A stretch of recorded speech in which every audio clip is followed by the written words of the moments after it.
Good morning बच्चों, ES class में आपका स्वागत है। तो आज हम 10th की सोशल साइंस में अर्थशास्त्र को लेंगे और अध्ययन करेंगे लेसन 2 भारतीय अर्थव्यवस्था के क्षेत्रक। तो जैसा कि आपको पता ही है, आपके आसपास हम लोग किसी न किसी अपने जीव का उपार्जन के लिए, अपनी जीविका चलाने के लिए किसी न किसी कार्य से जुड़े हुए हैं। कुछ लोग कृषि कार्य करते हैं, कुछ पशुपालन से जुड़े हैं, कुछ बैंक, कोई शिक्षक, कोई डॉक्टर, कोई दुकानदार, कोई उद्योगों में काम कर रहे हैं, कोई मोटर बनाने की फैक्ट्री में काम कर रहे हैं। तो विभिन्न लोग विभिन्न कार्यों में लगे हुए हैं और अपनी आजीविका चला रहे हैं और कुछ न कुछ उत्पादन कार्यों से या कुछ न कुछ सेवा का सृजन कर रहे हैं। तो इन्हीं व्यवसायों के आधार पर और उत्पादन क्रिया के आधार पर, व्यवसाय एवं उत्पादन क्रिया के आधार पर अर्थव्यवस्था को 3 क्षेत्रों में विभाजित किया जाता है। किसके आधार पर? व्यवसाय, यानी जो काम हम अपने आजीविका चलाने के लिए करते हैं और उन कार्यों से जो उत्पादन क्रिया होती है, उसके आधार पर अर्थव्यवस्था को 3 क्षेत्रकों में बांटा जाता है: प्राथमिक क्षेत्रक, द्वितीय क्षेत्रक एंड तृतीय क्षेत्रक। प्राथमिक क्षेत्रक प्राकृतिक संसाधनों से और उनका उपयोग करके हम वस्तु का उत्पादन करते हैं, तो इसलिए कृषि क्षेत्र किसे कहते हैं। औद्योगिक क्षेत्रक में विनिर्माण अपरिहार्य है, यानी विनिर्माण होता है, प्राकृतिक संसाधनों को मॉडिफाइड करके नई वस्तु बनाई जाती है, इसलिए औद्योगिक क्षेत्र कहते हैं। और आज के युग में या ज़्यादातर काम उद्योगों में होता है, तो इसे औद्योगिक क्षेत्र कहा जाता है। तीसरा क्षेत्रक इन दोनों क्षेत्रों के सहयोग करता है और हमारा सेवा देने का काम करता है, तो इसलिए इसको सेवा क्षेत्रक कहा जाता है। तो हम अब 1 बाय 1 तीनों क्षेत्रकों का अध्ययन करते हैं कि प्राथमिक क्षेत्रक क्या है, द्वितीय क्षेत्रक क्या है एंड तृतीय क्षेत्रक क्या है। तो सबसे पहले हम पढ़ते हैं प्राथमिक क्षेत्रक। जब हम प्राकृतिक संसाधनों का उपयोग करके किसी वस्तु का उत्पादन करते हैं, तो इसे प्राथमिक क्षेत्रक की गतिविधि कहा जाता है। प्राकृतिक संसाधन यानी भूमि, वन, पशु पक्षी, जीव जंतु, हमारे पशु, ये सब चीज़ों का हम जब उपयोग करते हैं, जैसे हमने पशुपालन किया, गाय को पाला और उससे दूध उत्पादन किया, दुग्ध उत्पादन किया, तो ये प्राकृतिक उत्पाद है, इसलिए प्राथमिक क्षेत्र की क्रिया है। हमने मछली पालन किया और उससे हमने रोजगार अपनाया, तो वो प्राकृतिक, मछली भी प्राकृतिक है, हमने किसी ने बनाई थी नहीं मछली को, तो इसलिए वो भी प्राथमिक क्षेत्र की क्रिया है। हमने भूमि का उपयोग किया और उस पर विभिन्न प्रकार की फसलें उगाई, जैसे धान उगाया, दालें उगाई, मटर जैसे, कपास, अन्य गन्ना, इन प्रकार की चीज़ों को उगाकर, ये सब प्राकृतिक उत्पाद हैं। जैसे खनन करके, खनन भी प्राकृतिक उत्पाद है। तो ये सब चीज़ें हमने जब करी, तो ये सारी क्रियाओं में जब हम जुड़े रहे, तो हम प्राथमिक क्षेत्र की गतिविधियों से जुड़े हैं। तो हम प्राकृतिक संसाधनों के प्रत्यक्ष उपयोग पर आधारित अनेक गतिविधियां करते हैं, जो प्राथमिक क्षेत्र की गतिविधियां हैं। इनमें आपने देख लिया कि जैसे कृषि है, ये कृषि, सब कृषि से जुड़े हुए चीज़ें हैं। डेयरी है, यानी पशुपालन करके दूध उत्पादन करना। मत्स्य पालन यानी मछली पालन करना। वन यानी वनों से जितने उत्पाद होते हैं वो उससे जुड़े हुए जो कार्य करते हैं। खनिज यानी कोयला का खनन हो गया, अयस्क, खनिज से जो अयस्क प्राप्त होता है, वो सभी प्रकार के उत्पाद प्राकृतिक उत्पाद हैं। और ये सब क्रियाएं क्या कहलाती हैं? प्राथमिक क्षेत्र की गतिविधियां कहलाती हैं। तो हमने पढ़ लिया कि प्राथमिक क्षेत्र की गतिविधियां क्या हैं। जो प्राकृतिक संसाधनों का उपयोग करके वस्तुओं का उत्पादन करते हैं तो प्राथमिक क्षेत्र की गतिविधियां हैं। और उसके उदाहरण हमने देख लिए, हमने सुंदर से चित्र और जो सुंदर सी पिक थी उनको दिखा भी दिया आपको, तो आपकी समझ में आ गया होगा। आपके पास छोटे क्वेश्चन भी आ सकते हैं कि प्राथमिक क्षेत्र की गतिविधियां लिखिए, तो वो आप लिख सकते हैं। किसे कहते हैं उसकी डेफिनेशन भी आप लिख सकते हैं। अब पढ़ते हैं द्वितीयक क्षेत्र की गतिविधियां या द्वितीयक क्षेत्रक क्या है। तो द्वितीयक क्षेत्रक की गतिविधियों के अंतर्गत प्राकृतिक उत्पादों को विनिर्माण प्रणाली द्वारा अन्य रूप में परिवर्तित किया जाता है। इसमें विनिर्माण प्रक्रिया अपरिहार्य है, यानी बहुत जरूरी है विनिर्माण। तो जब हम प्राकृतिक उत्पादकों को यानी प्राकृतिक उत्पादों को विनिर्माण के द्वारा या उनका कुछ ना कुछ बना दिया जाता है, उसको मॉडिफाइड करके नई चीज़ बनाई जाती है और नई वस्तु होती है, तो वह प्रक्रिया विनिर्माण प्रक्रिया कहलाती है। और ये क्षेत्र के अंतर्गत जो आने वाली चीज़ें हैं वो द्वितीय क्षेत्र की क्रियाएं कहलाती है। जैसे कपास क्या है, अभी हमने आपको कपास की खेती, तो वो कृषि क्षेत्रक है। लेकिन जब कपास निकाल के हम उससे सूत काटते हैं और उससे कपड़ा बना देते हैं, कपड़ा नई वस्तु हो गई है, तो ये गतिविधि क्या कहलाती है, द्वितीय क्षेत्र की, क्योंकि इस प्रक्रिया में विनिर्माण हो रहा है। जैसे गन्ना प्राकृतिक क्षेत्र के गन्ना उत्पादन किसान कृषि करता है तो प्राकृतिक उत्पाद है। लेकिन जब गन्ना को हम किसी उद्योग यानी चीनी बनाने के लिए किसी उद्योग में या चीनी मिल में ले जाते हैं, तो उससे गन्ने से प्रक्रिया के द्वारा विनिर्माण के द्वारा चीनी या गुड़ तैयार किया जाता है। तो इसमें विनिर्माण हो रहा है और अब गन्ने को हम गन्ना नहीं बल्कि नई वस्तु चीनी या गुड़ बोलते हैं। तो ये क्या कहलाती है, विनिर्माण के द्वारा नई वस्तु बन गई है, तो ये गतिविधि कहलाती है द्वितीय क्षेत्र की गतिविधि।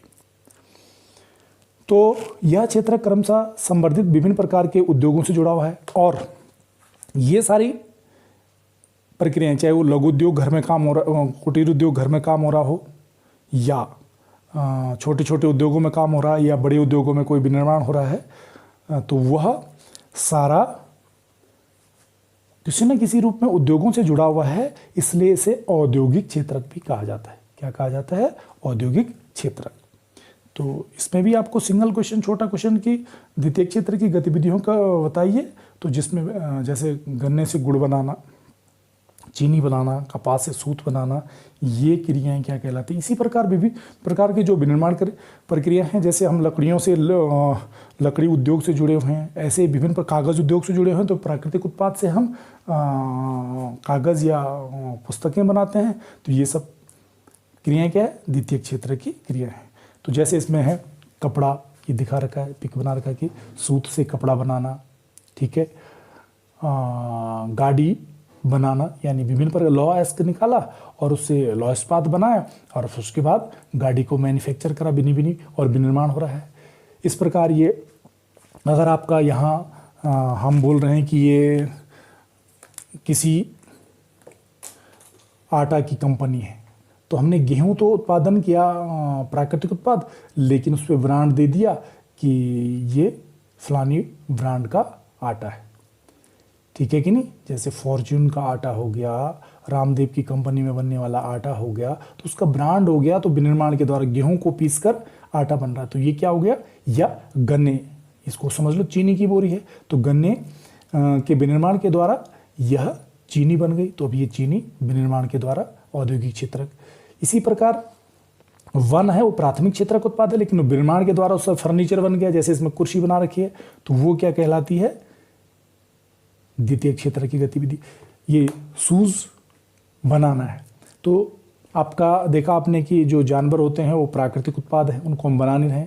लेकिन जब हम जानवरों की स्किन को निकाल के, उनकी चमड़े को निकाल के उनसे शूज बनाते हैं और विनिर्माण के द्वारा वो स्किन नहीं रहेगी, जानवर नहीं रह गया, क्या रह गया, शूज रह गया, नई वस्तु बन गई विनिर्माण के द्वारा कंपनी में या हाथ से लघु उद्योग द्वारा, तो वह क्रिया कहलाती है द्वितीय क्षेत्र की क्रिया। ये सब क्रियाएं किस में हो रही हैं, किसी फैक्ट्री में हो रहे हैं। ये फैक्ट्री दे रही है, तो मैन्युफैक्चरिंग, किसी फैक्ट्री में जूता बनने का कारखाना हो सकता है, आपका फर्नीचर का कारखाना हो सकता है। तो इस प्रकार की सारी क्रियाएं क्या है, द्वितीय क्षेत्र की। तो विनिर्माण प्रक्रिया किसी न किसी कारखाने अथवा घर में संचालित की जा सकती है। इस क्षेत्र को औद्योगिक क्षेत्र भी कहते हैं। तो ये विनिर्माण जो प्रक्रिया है यह उद्योग में, ये उद्योग मैंने दिखा रखी है, ये उद्योग में हो सकती है, किसी घर में हो सकती है, तो इसलिए इसे औद्योगिक क्षेत्र भी कहा जाता है। तो जैसे इसमें एग्जाम्पल दे रखा है कि फर्नीचर उद्योग, कागज निर्माण उद्योग, सूती वस्त्र उद्योग, लौह इस्पात उद्योग, इंजीनियरिंग उद्योग, विभिन्न प्रकार के जो उद्योग हैं ये विनिर्माण की प्रक्रिया करते हैं, तो इसे द्वितीय क्षेत्र की गतिविधि कहा जाता है, द्वितीय क्षेत्र कहा जाता है। और इसमें सारे जो लोग लगे हुए हैं उत्पादन कार्यों में वो द्वितीय क्षेत्र में लगे हुए हैं, अपने व्यवसायों में लगे हुए हैं। तो आगे बढ़ते हैं, द्वितीय क्षेत्र हमने पढ़ लिया है, अब पढ़ते हैं तृतीय क्षेत्र की गतिविधि। तो आपने देखा कि दोनों क्षेत्रकों में किसी न किसी रूप में वस्तुओं का उत्पादन हो रहा है, किसी न किसी लोग किसी न किसी कार्य में लगे हुए हैं लेकिन वस्तुओं का उत्पादन कर रहे हैं। लेकिन तृतीय क्षेत्रक एक ऐसा क्षेत्रक है जो वस्तुओं का उत्पादन नहीं करता है बल्कि सेवाओं का सृजन करता है। इसमें वस्तु का उत्पादन नहीं होता है। तो तृतीय क्षेत्र की गतिविधियां प्राथमिक और द्वितीय क्षेत्र के विकास में मदद करती है। यानी प्राथमिक क्षेत्रक और द्वितीय क्षेत्रक की मदद करती है, उनकी सेवा करती है। समझ लो जैसे हम सेवा करते हैं ना किसी की, इसी प्रकार वह उन क्षेत्रों को के विकास के लिए अपनी मदद करती है, अपनी भूमिका निभाती है। तो ये गतिविधियां स्वतः वस्तुओं का उत्पादन नहीं करती, यानी स्वयं जो गतिविधि होती है वह वस्तु का निर्माण नहीं करती बल्कि उत्पादन प्रक्रिया में सहयोग करती है। यानी जितनी भी उत्पादन प्रक्रिया है उसमें सहयोग करती है। ठीक है, तो इनका जैसे परिवहन है, यानी हम उदाहरण दे सकते हैं कि जैसे ये परिवहन है तो प्राथमिक क्षेत्र हम जैसे गन्ना को ले सकते हैं, कृषि क्षेत्र है गन्ना उत्पादन, उसकी मदद कैसे करेगा ये ट्रक या ये परिवहन का साधन? यह उस किसान का गन्ना को लेके और कहाँ तक जाएगा? फैक्ट्री तक जाएगा और द्वितीय क्षेत्र की भी मदद करेगा और उन दोनों के सहयोग में बड़ी भूमिका निभाएगा। इसलिए यह दोनों का सहयोग करता है, हर कोई वस्तु का निर्माण नहीं कर रहा है बल्कि उनका सेवा करता है, इसलिए इसको सेवा क्षेत्र कहते हैं। तो तृतीय क्षेत्र की गतिविधियों में क्या है? परिवहन हो गया, संचार हो गया। संचार कैसे हो गया? कि नेट के द्वारा, इंटरनेट के द्वारा, फ़ोन के द्वारा, मोबाइल के द्वारा आप प्राथमिक जो उद्योगों का मालिक होते हैं वो कृषकों से या विभिन्न प्रकार के जो प्राथमिक क्षेत्र की गतिविधियों में लगे लोग हैं, खनन वाले, उनसे संपर्क करके अपने लिए सामान मंगाने का काम कर सकते हैं और परिवहन के द्वारा वो आता है। व्यापार, आपके आसपास बहुत सारे दुकान होते हैं या लोग व्यापार करते हैं, तो ये सब चीज़ें, व्यापार भी कोई वस्तु का सृजन नहीं कर रहा है, तो वो तृतीय क्षेत्र की गतिविधियाँ हैं। जैसे भंडारण है, स्टोरेज सब जगह बने हुए हैं, स्टोर, बैंक सेवाएं हैं, दुकानदार हैं, टीचर है, वकील है, लेखाकर्मी है, कॉल सेंटर्स हैं, ऐसे विभिन्न प्रकार के, प्रशासक है, इंटरनेट कैफ़े, आपका एटीएम सेंटर है, आपका साइबर कैफ़े आजकल बहुत इम्पोर्टेंट हो गए हैं सभी किसी भी काम के लिए। तो ये सब गतिविधियाँ क्या हैं? तृतीय क्षेत्र की गतिविधियाँ। ये स्वयं कोई वस्तु का उत्पादन नहीं करती बल्कि क्या करती है? सेवा का सृजन करते हैं। जैसे टीचर आपको पढ़ाने का काम करता है तो वो आपकी सेवा का काम करता है, आपका विकास में सहयोग करता है। वकील आपकी मदद करता है, लेखाकर्मी आपका ऑफिस का काम करता है या आपके लेखा जोखा रखता है। कॉल सेंटर्स में वस्तु का उत्पादन नहीं होता है बल्कि आपकी सेवा आपको देता है। जैसे बैंक में कॉल सेंटर्स होते हैं, विभिन्न प्रकार के मोबाइल्स कंपनियों में कॉल सेंटर्स होते हैं, विभिन्न सॉफ्टवेयर्स, डॉक्टर हैं, डॉक्टर आपके इलाज करता है, प्रशासन करता है, इंटरनेट कैफ़े है आपकी मदद करता है। तो ये सब क्या है? इंटरनेट कैफ़े जैसे आपकी मदद कैसे करता है? जैसे आपका बोर्ड एग्जाम का रिजल्ट आ रहा है तो उसको देखने के लिए आप अपने मोबाइल में इंटरनेट से ढूंढते हैं रिजल्ट, तो ये आपकी मदद कर रहा है, कोई वस्तु नहीं बना रहा। तो ये क्या है? आपकी सेवा करने का काम। तो ये तृतीय क्षेत्र का गतिविधि। एटीएम, आपको पैसों की जरूरत है, आप एटीएम बूथ पे गए, आपने एटीएम से पैसे निकाले थे, तृतीय क्षेत्र। ऐसे ये क्या कहलाती है? सॉफ्टवेयर कंपनी हो गई। ये सब तृतीय क्षेत्र की गतिविधि। इसमें मैंने ये पिक्स दिखा रखे हैं सुंदर सी, तो इसमें दिखा रखा है जैसे परिवहन, ये ट्रक मैंने उदाहरण बता दिया, एटीएम आपको बता दिया है। जैसे ये मोबाइल कंप्यूटर दिखा रखा है, तो कंप्यूटर आपका इंटरनेट कैफ़े में लगे रहते हैं, तो ये सॉफ्टवेयर कंपनी। जैसे दुकानदार हो गया, आपकी मदद करता है, आपको दिखता है। डॉक्टर हो गया, टीचर हो गया, ये सब तृतीय क्षेत्र की गतिविधियाँ। तो ये गतिविधियाँ वस्तुओं की बजाय सेवाओं का सृजन करती हैं, इसलिए से तृतीय क्षेत्र की गतिविधियाँ या सेवा क्षेत्रक सेवा करती हैं, तो इसलिए सेवा क्षेत्रक भी से कहा जाता है। थैंक यू बच्चों, आज के लिए इतना ही, और आप इसको ध्यान से पढ़ें, अपनी बुक्स में भी अध्ययन करें, और हमारे एएस क्लासेस को सब्सक्राइब भी करें, लाइक करें। Thank you.